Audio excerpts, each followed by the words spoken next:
Chers frères et sœurs bien-aimés, soyez les bienvenus sur la radio de la Divine Volonté, la radio de l'association française Luisa Piccarreta, dont nous allons continuer aujourd'hui toujours avec la Vierge Marie et développer un des points essentiels de ce qui constitue le dogme de l'Assomption, cette glorieuse vie au ciel de notre très sainte Mère en son corps et en son âme. La dernière fois, nous étions partis de l'Écriture pour montrer qu'il n'y avait certes pas grand-chose dans l'Écriture, mais que les pères avaient insisté sur cette vérité qui a été célébrée déjà dès le 5e siècle et qui a été proclamée en dogme quasiment justement par Pie XII en 1950 et qui a eu justement des signes concrets du ciel avec les apparitions dans les jardins du Vatican du Soleil, avec le mouvement qui a eu lieu à Fatima en octobre 1917 et qui a été la confirmation pour le pape et pour toute l'Église que la Vierge a été heureuse qu'elle soit proclamée, n'est-ce pas, dans ce dogme de l'Assomption, montée au ciel en son corps, en son âme. Et nous avons dit, frères et sœurs bien-aimés, que cette glorieuse Assomption qui l'a libérée de la corruption du tombeau était le fruit, justement, de la conséquence de son immaculée conception. Et nous ne pouvons donc pas, nous avons lu ce beau passage du 31e jour de la Vierge Marie dans le royaume de la divine volonté, où nous avons vu comment notre très sainte mère décrivait son arrivée au ciel. Voyez, Jésus qui faisait les 100 pas au ciel pour attendre sa mère et qui était impatient. Et on a vu donc, frères et sœurs bien-aimés, qu'il n'était pas possible que Jésus ne soit pas tout près et intimement uni à sa mère. Il s'ensuit, frères et sœurs bien-aimés, que toute l'interprétation de l'Écriture, dans le sens où l'on veut voir en Jésus dans une de ses paroles un mépris, n'est tout simplement que forfaiture. C'est un immense mensonge et parfois ce sont des erreurs de traduction. Et c'est le cas justement des noces de Cana. Vous vous souvenez, frères et sœurs bien-aimés, quand la Vierge demande à Jésus d'opérer le miracle à Cana. Et on entend justement dans cette traduction qui nous a été communiquée et sur laquelle les différentes confessions qui ne croient pas en ce dogme de l'Immaculée Conception et surtout de l'Assomption surfent pour dire que Marie n'était rien pour Jésus, que Marie n'était qu'une simple femme ordinaire, comme toutes les autres femmes, et qu'elle aurait été, naturellement, comme toutes les autres, portée et charriée par le péché. Voilà. Et on voit, frères et sœurs bien-aimés, quelque chose de particulièrement marquant lorsqu'on regarde de très près. Et ce que je vais vous dire, c'est un très grand exégète qui a travaillé de longues années à l'école biblique de Jérusalem, qui donne l'interprétation correcte, juste, à partir de l'hébreu et de l'araméen. Frères et sœurs bien-aimés, on voit la Vierge qui approche Jésus aux noces de Cana, et on entend Jésus dire, « Femme, qu'y a-t-il de commun, qu'y a-t-il entre toi et moi? Mon heure n'est pas encore arrivée. » Déjà, on voit double manifestation de mépris. D'abord, elle appelle sa mère femme. Il appelle sa mère femme. Femme. Et puis ensuite, il dit, qu'y a-t-il entre toi et moi? Donc il n'y a aucun lien entre toi et moi. Et on est loin de comprendre, mais comment est-ce que Jésus peut réagir ainsi? Ce n'est pas possible. Celle qui l'a porté, qui lui a donné l'éducation humaine, qui lui a donné les conditions de vie terrestre, qu'il crache sur elle avec un tel mépris. Ce n'est tout simplement pas compréhensible. Frères et sœurs bien-aimés. Et l'explication n'est pas là, justement. Ce n'est rien de ces deux éléments ne manifeste le mépris de Jésus. Déjà, pour ce qui est de qu'y a-t-il entre toi et moi, la véritable traduction, comme Jésus parlait araméen, certainement il a parlé en hébreu, surtout en araméen, puisque c'était la langue vernaculaire. Donc il a dit, l'expression c'est, qu'y a-t-il qui ne soit commun entre toi et moi? Voilà. Qu'y a-t-il qui ne soit commun entre toi et moi? Mais maman, qu'y a-t-il qui ne soit commun entre toi et moi? Mais ce que tu veux, c'est ce que je veux. Nous avons tout en commun, en fait.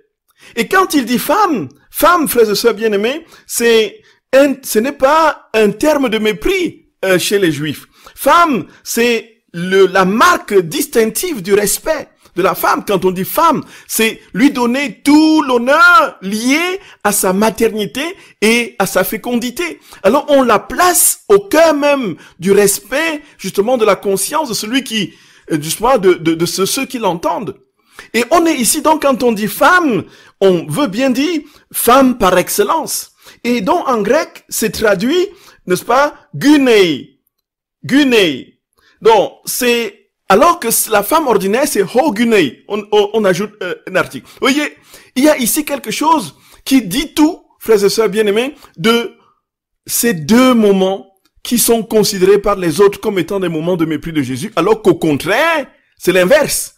Au contraire, c'est les moments de respect par excellence que Jésus voue à sa mère. Les moments de considération et d'amour profond que Jésus manifeste vis-à-vis de sa mère. Il dit, femme par excellence. Femme, voilà, la femme dans sa splendeur. Femme dans sa beauté. Femme dans sa glorieuse présence. Alors, qu'y a-t-il qui ne soit commun entre toi et moi? Voyez, nous avons tout en commun, maman. La preuve, c'est qu'après, il va opérer le miracle que sa mère lui demande. Si la maman n'était pas certaine qu'il obtiendrait ce miracle, il n'aurait pas demandé. Elle n'aurait pas demandé tout simplement parce que les deux volontés ne font qu'une. Il y a ici, frères et sœurs bien-aimés, ce qu'il faut retenir. Nous sommes dans ce qu'il y a de plus fort. Et nous avons compris que c'était la classe dans le langage de Jésus. C'était le langage le plus respectueux que Jésus pouvait utiliser, mais qui a été compris à tort tardivement comme étant un langage de mépris à partir des éléments qu'on a évoqués.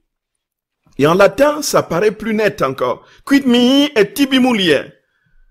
Ce que l'on peut traduire, qu'y a-t-il qui ne soit à toi et à moi, femme? Voyez. En fait, nous avons vu, frères et sœurs, et Jésus, c'est ce que nous allons passer tout ce temps d'antenne à évoquer. Jésus a avec sa mère une volonté une et parfaite.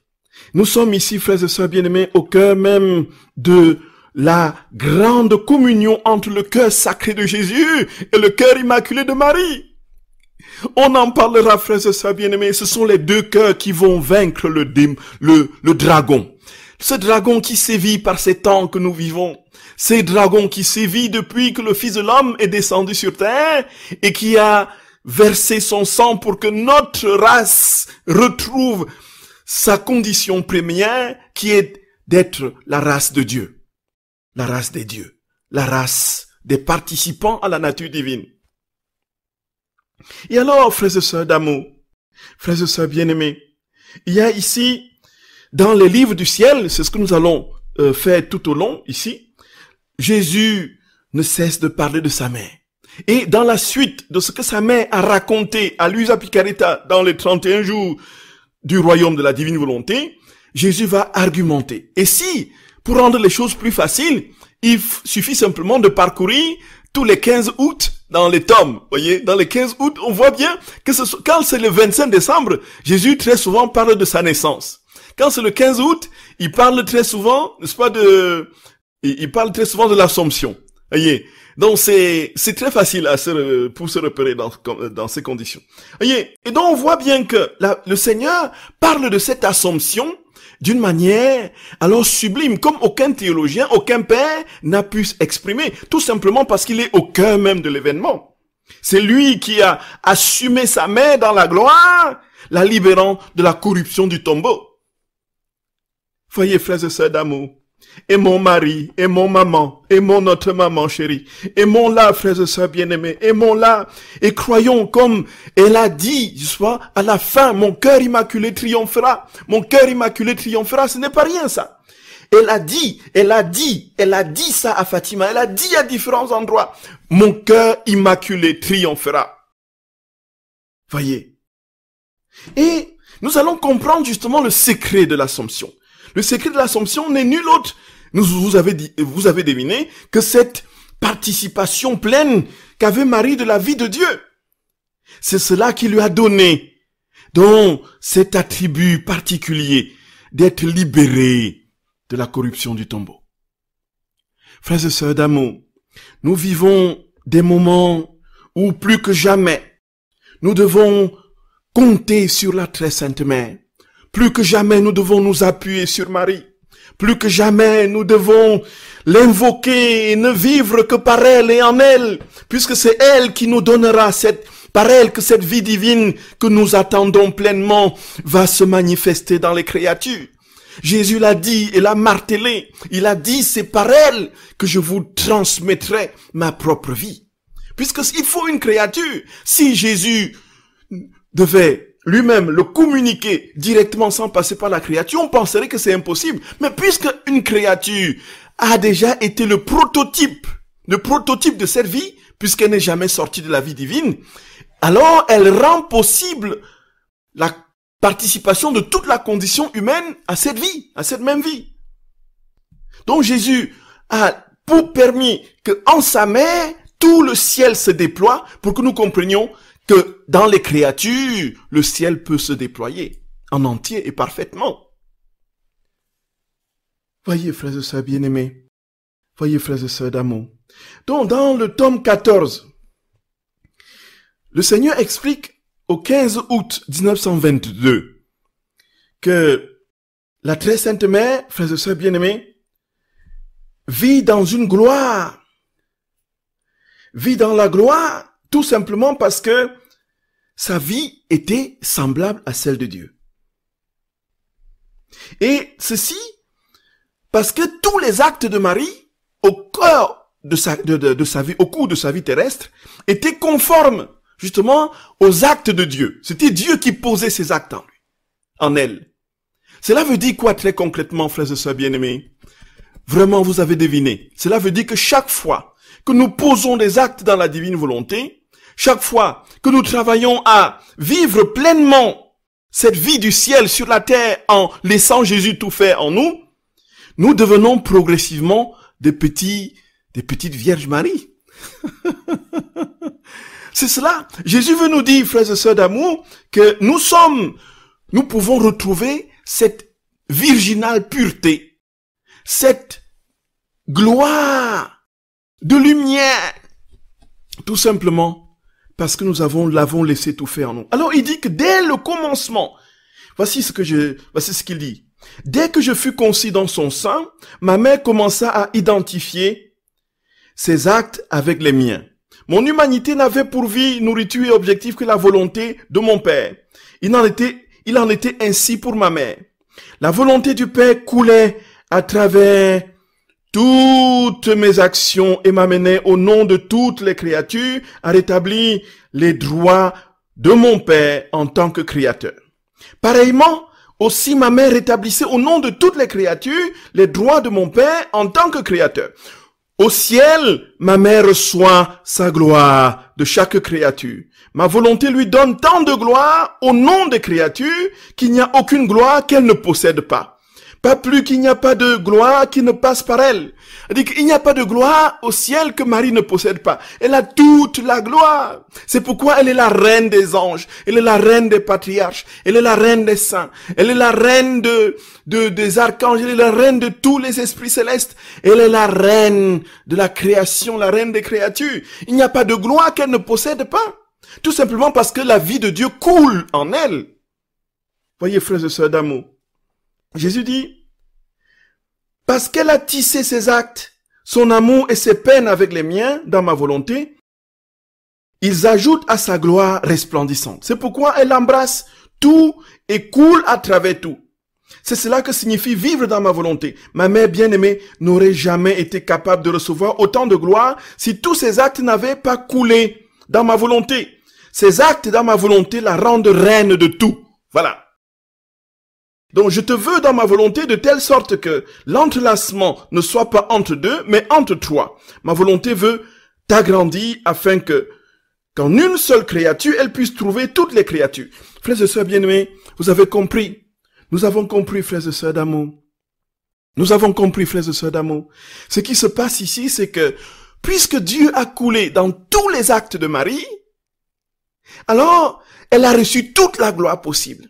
Cela veut dire quoi? pour nous. Cela veut dire que si nous laissons Dieu couler dans tous nos actes, dans les moindres petits détails, alors au ciel, nous recevrons une gloire pleine, parfaite, une gloire semblable à celle de Marie. C'est pourquoi elle dira, je suis seule, je suis seule. Elle se plaint d'être la seule reine dans le royaume de la divine volonté, parce qu'elle veut que tous participent à sa royauté. Nous sommes en route pour être des rois et des reines. Si, à condition que nous laissions Dieu couler dans tous nos actes. Et nous souvenons, frères et sœurs bien-aimés, nous l'avons évoqué à différents endroits. Quand le père Annibale Maria di Francia est décédé, Luisa Picaretta l'a vu lorsqu'il est apparu à Luisa Picaretta. Voilà. Lorsqu'il est apparu, il était bardé de soleil divin.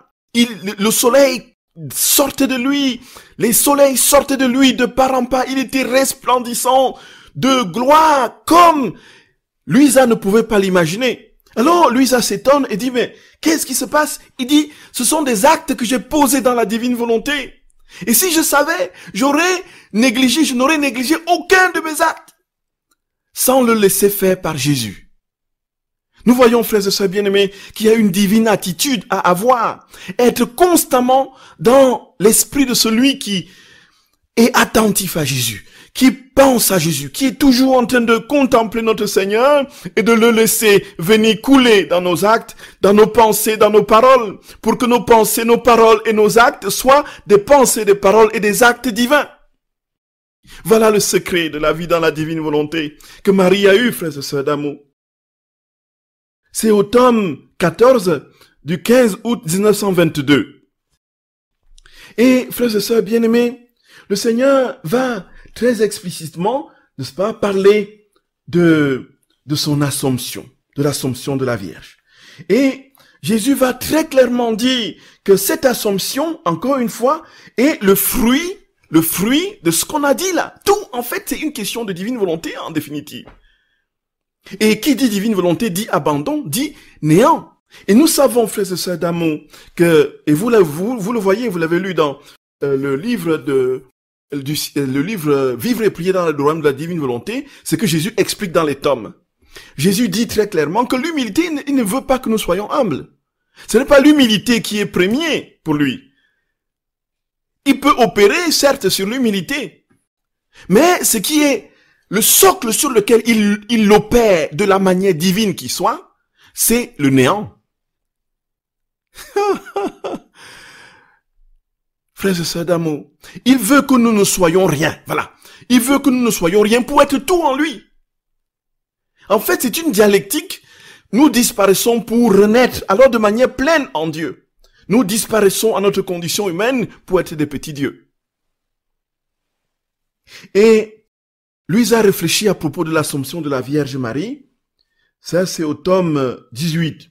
Au tome 18 du 15 août 1925. Alors, il dit, après ces propos de Jésus, je me suis mis à réfléchir sur la fête de l'Assomption de ma céleste maman.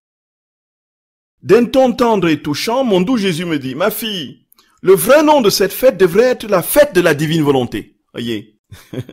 Donc la fête de l'Assomption, c'est la fête de la divine volonté. C'est la volonté humaine qui ferma le ciel, brisa les liens avec le Créateur, ouvrit la porte à la misère et aux souffrances, et mit fin à la fête céleste dont la créature devait jouir. Ma maman, reine, en accomplissant sans cesse la volonté de l'Éternel, on peut dire que sa vie n'était que divine volonté, ouvrit les cieux et rétablit au ciel les festivités avec les créatures. Donc chaque fois que nous accomplissons un acte dans la divine volonté, nous ouvrons les cieux et nous établissons, n'est-ce pas, des liens, des chaînes d'amour avec les créatures tout entières. Donc c'est pourquoi un acte dans la divine volonté, dit Jésus, peut sauver l'humanité. Mais comme il est infini et veut que nos actes et que tout soit infini, il veut que tous participent de cet acte-là en posant eux aussi les actes dans la divine volonté. C'est pourquoi nous faisons au nom de tous et pour tous. Donc quand la très sainte mère, frères et sœurs bien-aimés, a posé ces actes, elle a créé des chaînes d'amour continuelles entre le ciel et la terre. Et à chaque acte qu'elle faisait dans la volonté suprême, c'était fête au ciel. Chaque acte était une fête au ciel. Donc chaque fois que nous posons un acte dans la divine volonté, c'est une fête au ciel. Des soleils se formaient pour orner cette fête.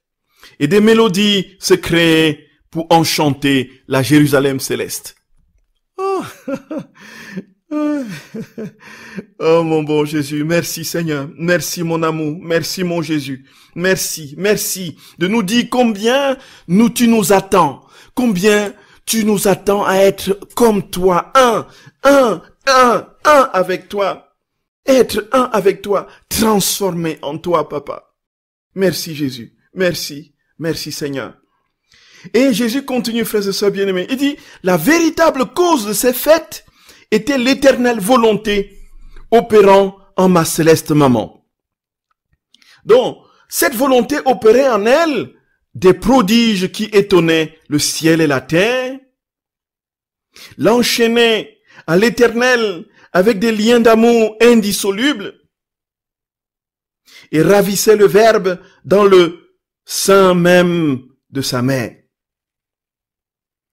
Ah là là. Donc chaque fois que la très sainte mère posait des actes dans la divine volonté, donc non seulement elle créait des chaînes d'amour au ciel sur la terre, non seulement elle ravissait les anges et le Père éternel, mais aussi, frères et sœurs bien-aimés, elle réjouissait le petit bébé Jésus qui était dans son sein, dans ses entrailles.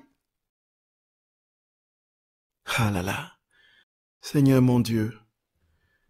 Oh là là.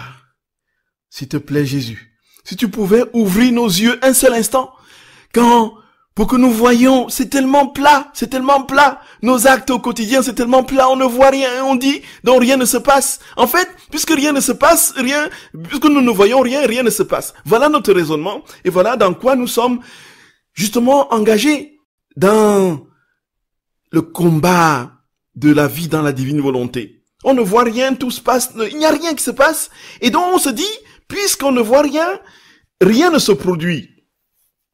Seigneur, si tu pouvais, ne fût-ce que qu'une fraction de seconde, ouvrir nos yeux, pour que nous voyions tout ça, mais pourquoi? Heureux ceux qui croient sans avoir vu, tu as dit Jésus d'amour. Et tu dis ici, tu nous l'as dit, tu nous le dis dans ces textes-là, il nous suffit de croire. Et alors, enchanté, dit, continue Jésus, les anges répétaient, mais d'où viennent une telle gloire, un tel honneur, une telle grandeur, et tant de prodiges chez cette créature? C'est pourtant de l'exil qu'elle provient. Stupéfiés et tremblants, ils reconnaissaient que c'était la volonté de leur Créateur qui agissait en elle. Et ils disaient, Saint, Saint, Saint, honneur et gloire à la volonté de notre souverain Seigneur. 3 fois sainte est celle qui laisse cette volonté suprême opérer en elle. Oh, mon bon Jésus. Vous voyez, frères et sœurs d'amour, frères et sœurs bien-aimés, frères et sœurs bien-aimés, est-ce que vous m'écoutez? Est-ce que vous m'écoutez? Frères et sœurs bien-aimés, il y a quelque chose de très très fort dans ce qui se passe. Nous comprenons, nous, que chaque fois que nous posons un acte dans la divine volonté, le ciel est enchanté. Les anges se posent la question, mais d'où viennent ces prodiges? D'où viennent cet honneur, cette grandeur? D'où viennent ces merveilles de lumière et de gloire? Et ça descend pourtant de la terre. Comment se fait-il? Et ils vont se rendre compte que oui, c'est... Voilà, en Bretagne, il y a quelqu'un qui est en train de poser un acte dans la divine volonté. En Alsace, il y en a deux. En Belgique, il y en a 3. Ne voyez pas là ne voyez pas là une classification par région, voyez, des actes dans la divine volonté. Et tout ce que je veux dire, frères et sœurs bien-aimés, tout ce que je veux dire, frères et sœurs d'amour, c'est que la grâce peut nous être donnée. Et c'est justement le sens d'une question qui arrive là. Effectivement, dans la vie concrète, c'est difficile. Dans la vie concrète, c'est difficile à appliquer puisque notre esprit est happé par tellement de choses. Mais Jésus nous a donné les clés des actes. C'est les actes préalables et les actes actuels qu'on connaît dans la divine volonté. C'est-à-dire qu'au début de la journée, on offre tout ce qu'on a à faire à Jésus, on lui confie tout en lui demandant de les opérer, de les faire, et on essaye, le moment venu, de nous souvenir qu'on lui a confié cela, et lui, on lui demande de nouveau de venir prendre possession de notre acte et de l'accomplir pour que ce soit son acte à lui. Donc, si nous faiblissons dans la deuxième procédure, dans l'acte actuel, donc la première vient en compensation. Tout simplement parce que Jésus sait que notre volonté est faible et fragile. Notre mémoire est faible et fragile. Et alors, il suffit simplement de garder cette attention. C'est pourquoi, frères et sœurs bien-aimés, la vie dans la divine volonté, elle est, comme on a parfois cru, ce n'est pas si facile que cela. Vous êtes vous-même témoin. Si nous étions, nous, déjà pleinement, totalement dans la divine volonté, nous ne serions pas dans des états de péché qui sont les nôtres aujourd'hui. Donc il y a une divine attitude à avoir. Donc une constante, c'est ce que Jésus dit d'ailleurs dans les premiers tomes, une vigilance constante. Une constante attention aux actes, à Jésus, toujours penser à Jésus, toujours être en lui, vouloir que ce soit lui toujours qui soit premier, ainsi de suite. Donc, cette attitude fait sanctifier l'âme et donne la possibilité à l'âme, justement, d'acquérir ce bien souverain qui est la vie même de Dieu, ce cadeau de la divine volonté. Mais nous savons aussi qu'une fois que nous avons péché, que ce soit en pensée, en parole, par action et par omission, nous sortons de la divine volonté. Le temps de retrouver, par le sacrement de réconciliation, la disposition intérieure nécessaire pour retourner dans la divine volonté, voilà, nous pataugeons avec la sainteté humaine. Voilà comment ça se passe. Nous essayons d'appliquer les vertus, mais à la force des biceps. Tout simplement parce que le cadeau n'est plus là. Et lorsque nous avons de nouveau demandé au Seigneur de nous pardonner et de nettoyer notre âme, il nous redonne le cadeau. Et effectivement, frères et sœurs bien-aimés, cet acte-là que nous posons en Dieu a un retentissement, comme nous l'avons toujours dit, comme le Seigneur le dit toujours, à multiples raisons, saisit l'humanité tout entière. Et donc, chaque fois que nous posons ces actes, le ciel pose la question, d'où viennent ces actes? D'où viennent ces lumières? D'où viennent ces resplendissements de gloire, ce spectacle d'amour, ce spectacle de lumière infinie? Alors ils se rendent compte que ça vient des créatures. Et ils disent, oh, honneur à toi, Seigneur souverain, 3 fois saint et sainte, et saints sont ceux qui laissent ta volonté opérer en eux. Voilà. Exactement, ils diront la même chose comme ils l'ont dit pour notre très sainte mère. Voyez, frères et sœurs bien-aimés. Voyez, frères et sœurs d'amour. Alors, Jésus continue en disant, par-dessus tout, c'est ma volonté qui est célébrée en la fête de l'Assomption de ma très sainte mère. C'est ma volonté qui a élevé ma mère à une telle hauteur. C'est ma volonté qui a élevé ma mère à une telle hauteur. Tout ce qui aurait pu lui arriver n'aurait été rien sans les prodiges que ma volonté opérait en elle. C'est ma volonté qui lui a conféré la fécondité divine et a fait d'elle la mère du Verbe. Voyez, donc tout repose sur la divine volonté. C'est ma volonté qui l'a fait embrasser toutes les créatures, devenir la mère de tous et aimer chacun d'un amour maternel divin. C'est ma volonté qui l'a faite reine de toutes les créatures. C'est ma volonté qui l'a faite reine de toutes les créatures. Frères et sœurs bien-aimés, et Jésus, dans la lignée de sa mère, dans la suite de sa mère, va raconter ce qui s'est passé quand la Vierge est arrivée au ciel. Voyez. Oui, Jésus d'amour. Seigneur mon roi, C'est le 15 août 1925, au tome 18. 15 août 1925, au tome 18. Alors, il dit, quand ma mère est arrivée au ciel au jour de l'Assomption, ma volonté fut grandement honorée et glorifiée pour l'ensemble de la création, et une grande fête qui n'a cessé depuis débuta dans le ciel. Donc quand la très sainte mère est venue au ciel et revenue dans la gloire de Dieu, en son corps et en son âme, il y a eu un commencement de fête qui n'a jamais cessé. Bien que le ciel avait déjà été ouvert par moi et que de nombreux saints s'y trouvaient déjà, c'est quand la reine céleste, ma bien-aimée, arriva au ciel, que commença cette grande fête de ma volonté. Donc, les saints qui étaient déjà là, n'est-ce pas, les patriarches, les prophètes qui étaient là, y compris, n'est-ce pas, certains apôtres qui étaient morts avant notre très sainte mère, puisque selon la révélation de notre très saint Seigneur à Maria, à la vénérable Maria d'Agreda, Marie serait morte vers 70 ans. Donc, c'est ce que la vénérable Maria d'Agreda dit dans son livre La Cité mystique de Dieu. Alors, il y avait beaucoup qui étaient déjà au ciel, déjà en commençant par le brigand sur la croix. Vous voyez, c'est vraiment un brigand, vraiment un brigand. Voilà,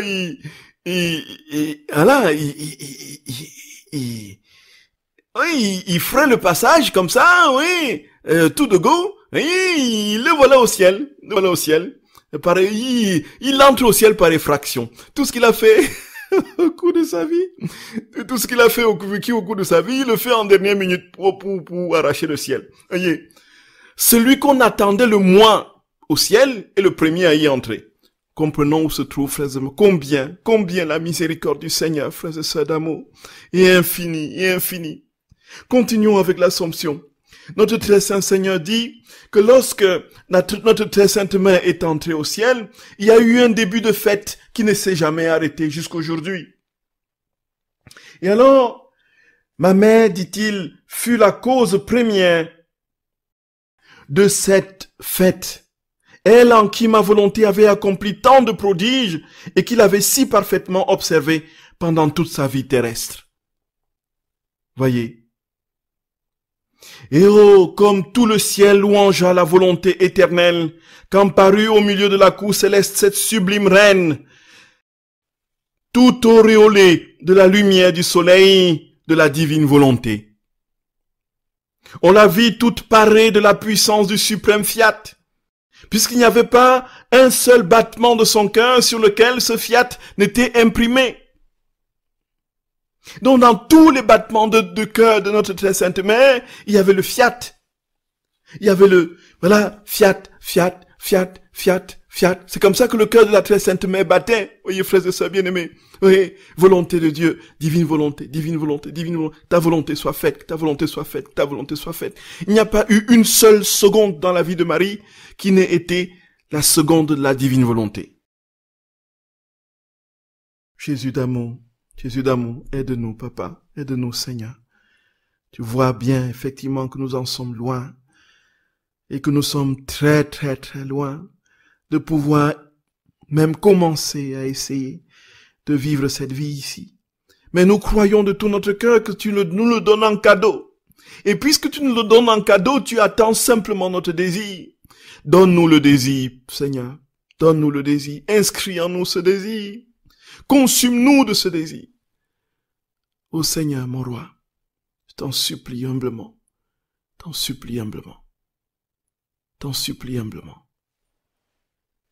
Frères et sœurs d'amour. Alors Jésus continue en disant que puisqu'il n'y avait pas un seul battement de son cœur sur lequel ce fiat n'était imprimé, étonnés, tous les êtres célestes la regardaient en disant « Monte encore plus haut ! Il est juste que celle qui a tant honoré le suprême fiat par lequel nous nous trouvons nous-mêmes dans la patrie céleste ait le trône le plus élevé et qu'elle soit notre reine. » Et qu'elle soit notre reine. Le plus grand honneur qu'elle reçut ce jour-là fut que la divine volonté était honorée par elle. Frères et sœurs bien-aimés, inscrivons ce passage. Ça résume tout ce que notre très sainte mère est aux yeux de son Fils et de la Trinité et donne la clé de compréhension de cette gloire qu'elle a reçue de son Créateur. 15 août 1925, tome 18. Frères et sœurs d'amour, une chose est certaine, c'est que cette vie-là, Jésus nous l'a préparée, à nous aussi. Et il nous dit, tu peux vivre cette vie-là, ici, maintenant. Et il nous appelle tout simplement à comprendre jusqu'où nous ne serons jamais capables de lui si nous ne le laissons pas vivre en nous, si nous ne disparaissons pas nous-mêmes, si nous n'entrons pas toujours plus dans les profondeurs de notre néant.